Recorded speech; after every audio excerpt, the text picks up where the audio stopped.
Hi everyone. I've been getting some questions about sound production and isolation and how to help students from adding the sound.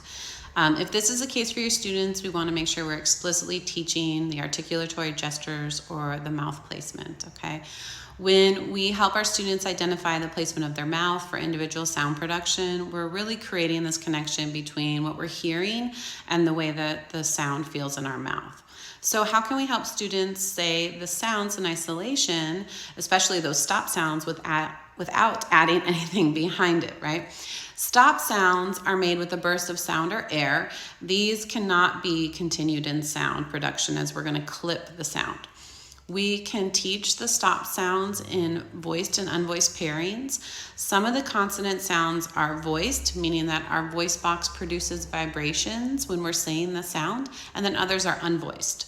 So let's take a look at some of these consonant pairings. So the first one we're going to have is p and b.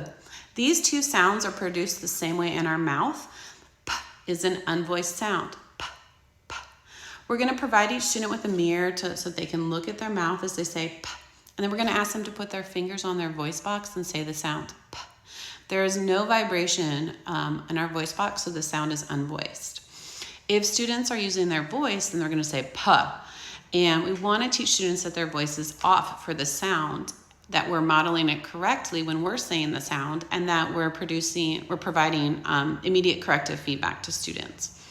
Another trick for stop sounds is to have students create little scissors with their fingers and to clip the sound.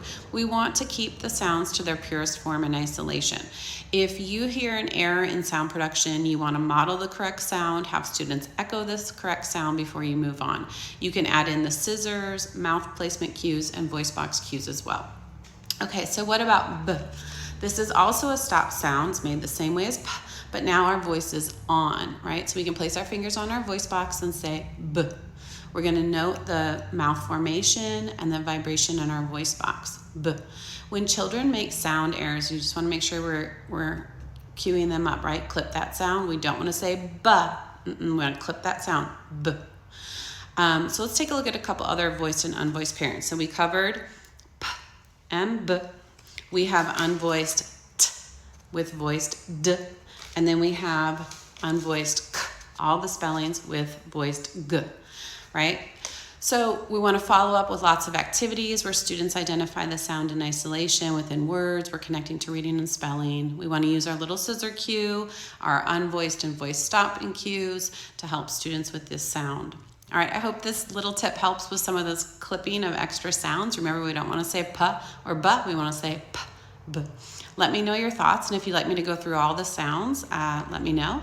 If you want more tips and information about reading and dyslexia, be sure to like, follow, and get our newsletter at thedyslexiaclassroom.com.